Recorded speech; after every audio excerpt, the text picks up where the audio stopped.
Tushda peshob ko'rishning ta'birlari.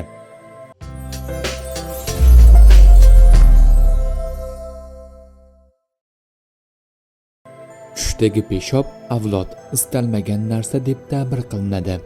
Tushida peshobni tutolmaganini ko'rgan kishi istalmagan narsasiga duchor bo'ladi, jinsiy qobiliyati zaiflashadi.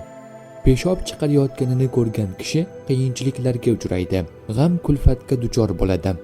Bunday vaziyatdan aziyat chekkanini ko'rgan kishining kasalligi uzoq davom etadi.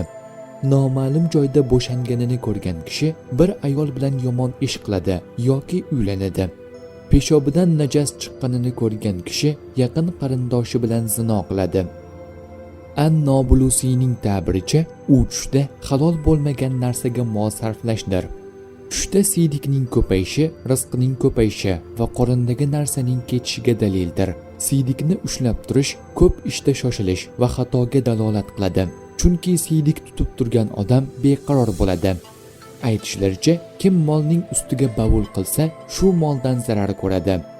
Agar mehrobga bavul qilsa, unga olim bola tug'iladi.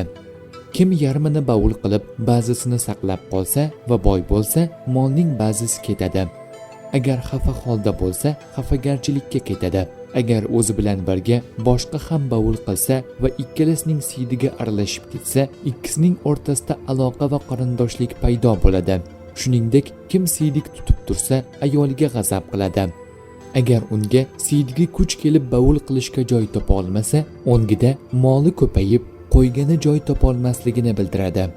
Agar bavul qiladigan joyga bavul qilsa va siydiga ko'p kelsa, agar faqir bo'lsa kengchilikka erishadi, agar boy bo'lsa molida ziyonga uchraydi. Agar insonlar uning bavulini o'zlariga surtishayotgan bo'lsa, ularga peshvo bo'ladigan farzand ko'radi. Agar taniqli inson tush ko'ruvchining ustiga bavul qilsa, molini unga infoq qilishi sababli uni xorlaydi. Kim ustiga bavul qilsa, fitratni zoya qiladi. Agar taniqli inson uni ichsa, dunyosida unga halol molni infoq qiladi.